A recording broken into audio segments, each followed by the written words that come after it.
Massachusetts earned an F on a new home building and affordability. Hi, welcome to LEARNin Local Live Massachusetts. My name is Celeste Samonte. So whether you're rely on work.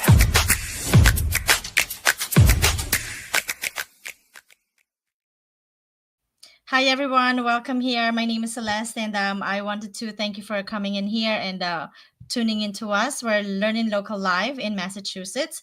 Today we have two special guests by the name of Suzanne Sharkey. She's a real estate investor, residential developer here in Massachusetts.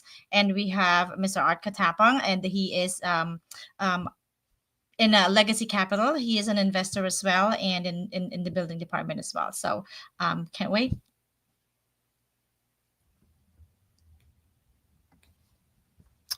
Oh, hey, Celeste, how are you doing today? Thank you so much for hosting this show. Yeah, thank you. All right. Yeah, as you know, I mean, if this is the first time you are tuning into LEARNin Local Live, I'm the producer. Celeste is the host with the most, and we're excited to do another LEARNin Local Live Massachusetts. The whole point of this production is to educate, empower, inspire real estate investors to be their best selves. Really, just to make it. It's just, you know, I've been in the business for 20 years and just want to produce something that really puts amazing information out there and is timely with the current markets and just allows people to succeed. So Celeste, thank you for hosting. The biggest part of reason why we're here is because, you know, consumer fraud is rampant, and you know, 12.5 billion was lost in 2024, a 25% increase from the year prior, if you can believe it, Celeste. And 5.7 billion of that was investment fraud. So if you can imagine, Celeste, like, you know, with LEARNin Local Live, we're trying to really do what we can to just make sure that we're reporting real news with real people about real estate. So I appreciate you hosting, and you know, I'm looking forward to an amazing show. So yeah, thank you. I'm glad to be here. I love connecting to people, and I love to highlight people who are doing real business in real time here in Massachusetts, obviously, and all over the state, because we need connections everywhere. So, yeah, awesome. definitely. Well, hey, best of luck. I'm looking forward to the rest of the show, Celeste. Thank you so much. All right, thank you. I'll see you around. See ya. Hey everyone, welcome again. And so, I'm a real estate entrepreneur based in Massachusetts, in Western Massachusetts, and we do affordable housing, and we provide housing to underserved families and individuals. Today we have two special guests, and I'd love for you to introduce. I'd love to introduce them to you. We'll start with Suzanne Sharkey. She's based in Massachusetts.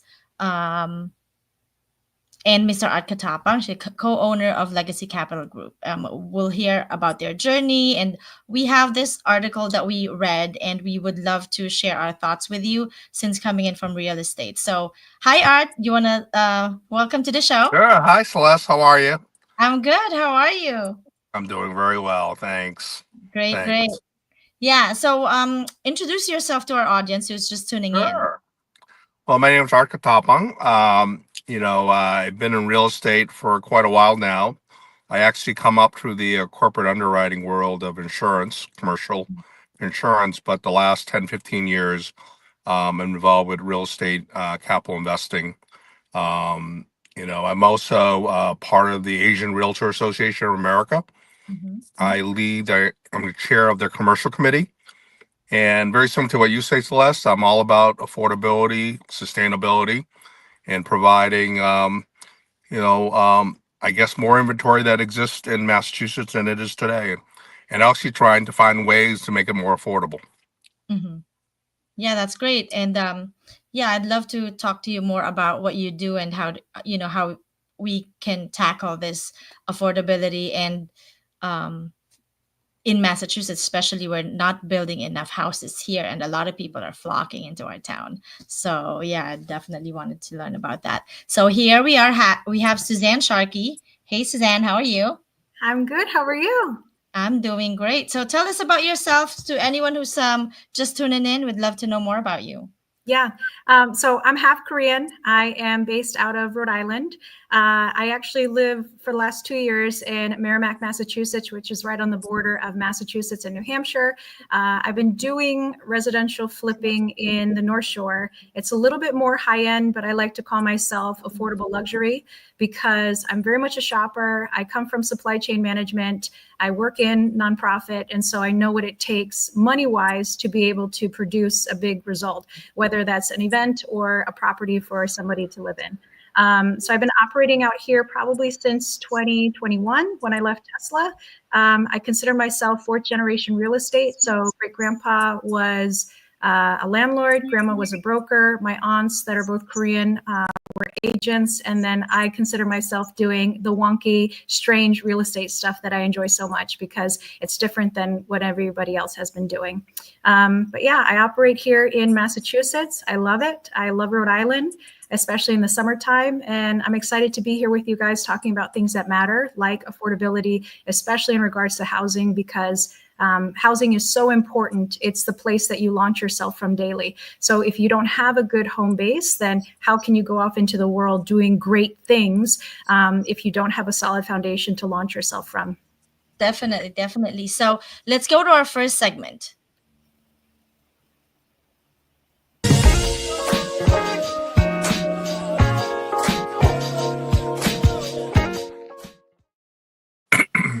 So our first segment, so there's this article in the news, right? So I just want to tackle that since we're talking about affordability and, housing and stuff and building. So Massachusetts earns an F on new home building and affordability. So Massachusetts is not building enough, and the houses here are, it's getting higher and higher, and not a lot of people can afford. So we got an F on that.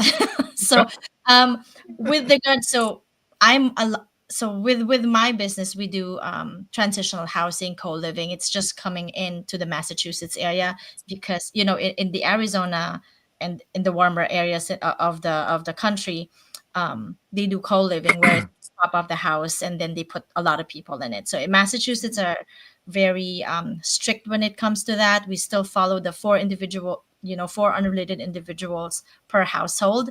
And so, but it's coming into the town with the approval of ADUs in almost all of the parts of Massachusetts. You think that will resolve the scarcity of housing in here? What are your thoughts? You want me to start? You go ahead. Well, I got a lot to say, just like it's a couple of things. Politically, Governor Healy signed the Mass Affordable Housing Bill last year. It took till now to get the details into play. And so everybody's reading what the statute was, and quite frankly, a lot of the hurdles what's driving the cost is basically compliance, and not. So it's good that the governor said if you wanted. Obviously, the mayor of Boston said they want affordable housing, but then you got to cascade it down to the individual coding officers that are dealing with town by town, and they don't make it easy for builders to execute, right? And sometimes it's not very clear, and there's a lot of politics involved. So the first thing I think is good that the governor and the mayor and at the highest level of state is pushing the agenda of affordability. But I think it has a lot more to go, meaning that the local folks have to, you can't now request a special permit to do an ADU, so that's good. But I think that's part of it is compliance and taking some of the hurdles, make it more efficient. Because if you see a lot of folks at coding, when we're dealing with investors, it's all about economics to us. So if you're delaying things, it's money. It's holding costs, right? And to me, because I'm a finance and economics major, it's all about time and material to build out and making sure you get a return on that. So a lot of it is I have to have investor mindset since we're investors. And if you can't control the process of getting things approved on time, on budget, you're going to blow through your economic model. So that's the first step. So I'll turn it over to Stan. I don't know if she agrees with me, but it's all about getting the economics right if you're going to have an investor return. Yeah. Yeah. So you come from the lending side of things, so you understand. So you're lending to people like myself. So I'm a developer. For example, I have a pipe dream to convert a church into a residential home, and the church that I was looking at had a, what do you call that? Like a community kitchen in the basement, kind Yeah. of. So like on the first floor is like the regular place of worship, and then you go downstairs for refreshments after. And I was thinking, so in Massachusetts, it's statewide, it's supposed to be 900 square feet and or 50% of the main living space, whichever is less, right? Right. So that's Right. option one. And even though on a statewide policy making this exists, you still are beholden to whatever the town will allow you to do. And I'm in the same boat with you, Art. I passed up on the deal, and it's one of my pipe dreams. It's a beautiful, like, church, stained glass windows. The whole bones are gorgeous, wood is gorgeous, and I wasn't comfortable doing it because even though it would be so easy for me to add a kitchen on the main floor, I don't even need to change any walls. It's just plumbing. And obviously there's a basement, so I can run all of that down there. And then Right. all the plumbing in the basement is taken care of. I don't know what exactly ADUs look like. It was just, I think back in February, they rolled it out and said, we can do this, but there's a lot of gray area as to what that looks like. And exactly that, if I don't have clarity as to how this gets done on what kind of timeline, every single month that I hold hard money, because we don't actually use cash, we usually borrow from some lender that gives it to us, and or even if we use our own cash, we should be paying ourselves a return. 10 to 12% on the money that's out there. And where I'm at out here, because houses are expensive, I'm looking at $500,000 and up, just getting into the property. And by the time I sell it, I'm selling it just underneath $1 million. So those holding costs every single month are $5,000, $6,000. Very quickly, if I have a 1 month, delay because of whatever, and I can't start my work, or I get in trouble with permits for starting early, that's $6,000 plus whatever my fine is. And I won't touch it because that's too much of, I can do a lot with $6,000. I am not giving that to my lender to just sit on my butt and do nothing. Yeah, and one more thing that I find in there is when you convert properties like that, insurance wise. Now I'm thinking about insurance. I'm thinking about, all that stuff. Some of it, when I talk to a few insurance companies, like they don't know how to insure it. Otherwise they would give you a massive amount of insurance that you can't even insure it because it's too much. It's too expensive because you converted this, you did that and stuff. With ADUs, the basement is not considered an ADU, right? It has to be separate from your house, your existing house. It can be. It can be. Attic It can be. Go ahead, Art. Yeah. ADUs can be a detached or an attached, right? Okay. So you can attach your basement. I just converted my home and add more living space in the basement. That is an additional dwelling unit. What we're doing because within Legacy, not only are we using our own money to do ADUs, but we're also, our target right now is really working with single family owners and coming to them, providing the financing capabilities. But within our group, we can actually execute. We have 40 people on construction. We have a materials company. So when we find somebody with a single family home, and we guide them through the whole process. We have our architects, we have our own designs. So we want to focus on detached units, not attached units. Because usually if you're working with that, you don't know what's going to be behind an older home. So we rather just focus on that, where we can get a clean ground up construction, where we're dealing with new stick build opportunities and all that. And you're right. I don't know who mentioned about what are the local things. You still have to abide by density issues in towns. You're going to have to deal with fire protection, local fire department rules. You're going to have to deal with septic, public sewer. These are all things that get more detailed town by town. But what you can't do is the town can't say you can't put an ADU and you got to get to a special permit. The other thing that you can do is you don't have to. You could have an ADU and you could have a single family rental and add an ADU, so you don't even have to be an owner occupied. Right? Yeah. You don't have to be owner occupied. So that's now adding more revenue to your investing. So it doesn't necessarily have to be you have to live there. You could be renting on a single family and they add more space. But the ADU add more revenue producing capabilities. So it becomes a multifamily essentially. Yeah. Yeah. I'm about to break my neck nodding so hard. This is something people don't understand. Okay, we're real estate investors. We kind of like understand what an asset is, right? Income generating property, being a landlord, blah, blah, blah. But you all live in a house to begin with. Your personal house is not an asset, it's a liability because your personal house doesn't produce any sort of income for you. However, now that ADUs have this, you have the ability to go down this ADU path, you now have an opportunity for some sort of rental income and, or, you know, you can move your family in an adjusted income rate, but you're able to supplement these kind of outrageous mortgages. I mean, the price of a single family residence in Massachusetts, I'm talking almost anywhere in Massachusetts, almost Western Massachusetts, which is like middle of nowhere, no infrastructure, $500,000. $500,000 for a starter home? Are you kidding me? I mean, I'm not a, what is it, boomer? I'm not a boomer, but already I'm like, remember when bread was 5 cents a loaf? I'm like, I don't understand how people are affording single family homes. So yes, it's true that ADU number one, they had to do this because we have a problem. They have to do something. It's the beginning. It's an attempt. You're right, Art, that operationally we haven't really executed just yet. The adoption process is still kind of gray, which is why me as an investor, for me to be able to add in that ADU at the basement level for that church, I was nervous to do so because the town is a little bit quiet and slow, and I just don't know what that looks like. And there's no time to wait. So I can't, with a project of that size, because it's purchase price 500, sales price maybe 850. I don't have time to wait and guess. For a cheaper property, possibly, but I love the fact that we're now able to take a liability, which you have to have kind of because it's your personal residence and nobody wants to rent. You don't want to rent, but you're able to turn that into an asset. It's a really, really smart move. And now you're able to add additional housing opportunities because we need them. Yeah.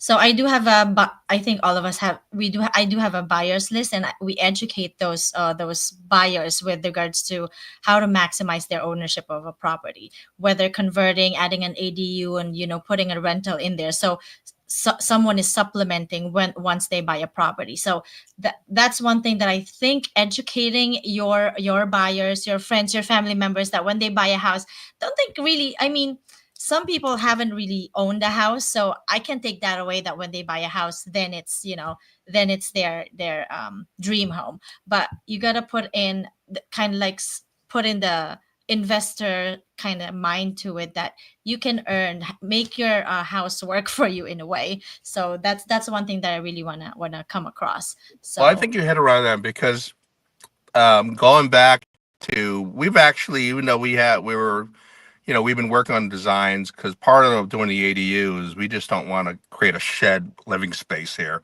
So I think you used the word about quality, Suzanne. You mentioned affordability, but you also want to create some features in there. So we don't want to look like a shed here. So what we're doing, we're spending some time, doing it right, because it's not going to just, but we're looking at the design so it fits the kind of the environment. So you're not going to put something that looks like from Miami in Wellesley, for example, right?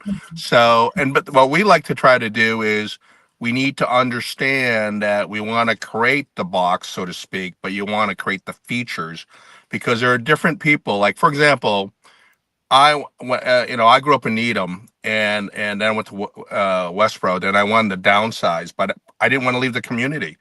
So what a lot of boomers are doing, they love a model like an ADU, where they can go from the big house to a ADU, downsize, right? Rent the big house, or have their kids live in the big house, it gives you flexibility. Vice versa, if I were a young family and I'm living in South Boston, and I want to go live in a better school systems, I would consider looking at a ranch or a cape with the compliance to add an ADU. Now you're buying you're going to live there, but now you have a revenue producing opportunity. See, part of, I think what's happening is the multifamily, like in Southie and Dorchester's, are overpriced now. You're going to have to buy a multifamily close to $1 million in Dorchester, right? Yeah. The numbers don't work. Yeah. Right. The numbers don't work because everybody got in. The contractors got in it, and they thought they could just either convert to condos, and do it. But now I don't think the traditional multifamily works the way people are buying it and the cost of construction. And then a lot of folks were using hard market. So I think the return model, but ADUs is an opportunity if you know how to, how to be in compliance, you know how to control it, you know what the rental comps are going to look like, right? Yeah. And so to me, it's like the perfect model because it may be new, but if you're first to market and you understand it, and you don't know how to work with the coding officers, different towns, you will have the advantage, right? So talking about opportunities, as you mentioned, right? How do you guys think about co-living, which we've been doing already? Co-living or pad split. Do you think that's something that we're eventually going to adapt? Because if you look at it, we're Uber riding, right? We're ride shares, we're everything. So with those people who can't afford to buy a house, let alone afford to rent a whole house, but they can afford a portion of it, like a room, with shared, kind of like a dorm, but better. So you think that's when we're talking about opportunity, just for them to get into like a safer, better housing than just, renting an apartment because they couldn't. What do you think about that? So, I mean, Art, I'll jump in for a second. Personally, for me, so I'm 38 years old. I remember what it was like renting. I hate renting. You are beholden to the landlord's agenda whenever, right? We've done evictions on our side. I personally don't want to rent. I like having control over my home life because I feel most secure in doing that. Home ownership is definitely a leap. And right now, because of the way that prices are, it's really hard just to get in on an entry-level home because, again, an entry-level home is now $500,000. Pad split and co-living, I think, are a good option, but as an in-between. I don't think it's the be-all, end-all solution to it. It's simply saying, I want more control. I need a living situation. I want to be in Boston, which is one of the hottest zip codes to be in. But look at Boston. If anybody's driven in Boston, the reason why it's a mess is because a long time ago we started building and we just built on top of that. There is no more land to kind of expand out wide with. And so we kind of have to deal with what we have currently, which is now kind of getting even smaller and splitting up an apartment into however many rooms you have and renting by room, which is my understanding of co-living and pad split. But again, the American dream, not again, because it's the first time I'm saying it, my apologies. The American dream is a house with a yard, with a white picket fence. Nobody says, I want to live in a room and have roommates when I'm 40 years old. Nobody wants that. We want to work towards having affordable places that we can own, we can control, we can be a homeowner in. So I definitely love the moving to this ADU. Art, I love what you said about seniors as well. A lot of the properties that we see as investors are seniors that once you get to a certain age, you're taking care of your health and not the house. And very quickly, I think the politically correct term that I use is I call it deferred maintenance. But really, the house just starts to fall apart as time goes on. They don't have money. They don't want to invest the energy and effort into that. But I love the idea of having an ADU, being able to put that in the backyard, take your parents out of a multi-level house, put them into a beautiful, clean, neat, safe space that's designed well for them, and then put that big house, let somebody else clean it, right? Like let somebody else's kids bang on that and grow in it. So that's what I see a lot over in Andover. These people have lived here for 40, 50 years. They can't move out because there's no place to go. Where they go, yeah. Yep. If ADU opens up the option to have a really cute new build, smartly designed, easy to live in, nothing to maintain, that would be a great transition to move them there and then put somebody in the main unit.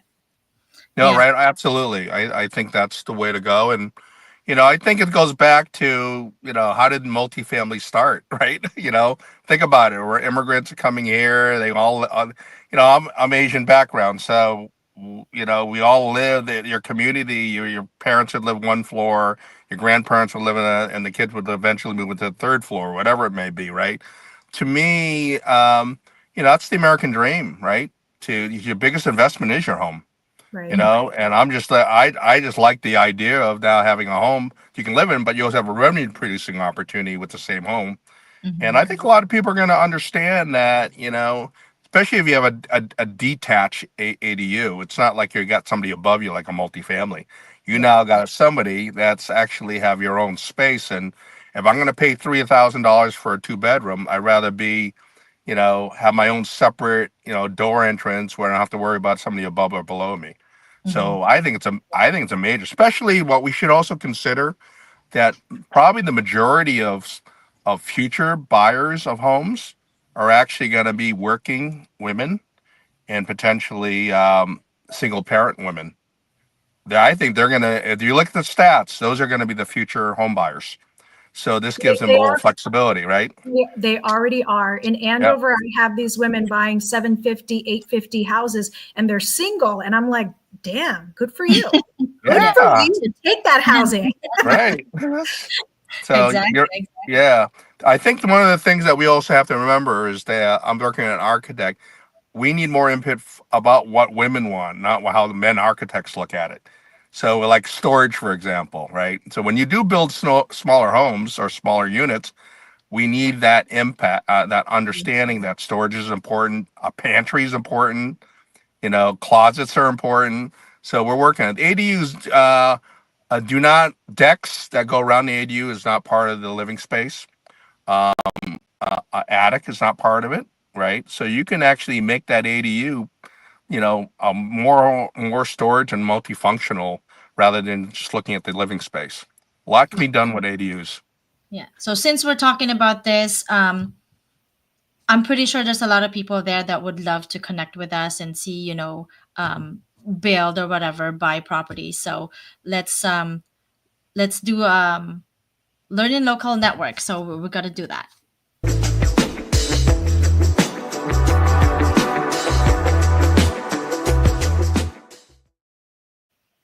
So the reason we have this show is really to connect with other people. Like, not a lot of people knows what we're doing. We really, like me, for example, I don't really share this with my family members or whatever, my friends. Suzanne knows because we're in the field. And me being an Asian, I don't really like advertise myself out there. Now I'm trying to, because I really want to make my my thing across there, but I don't really. But so now I think it's since we're trying to solve housing, and we're trying to do affordable housing, and I wanted to see if, just make sure that we introduce ourselves and make sure people know how to reach us. Art, go ahead. Sure. Yeah. Well, mine's pretty straightforward. I'm actually I have a website,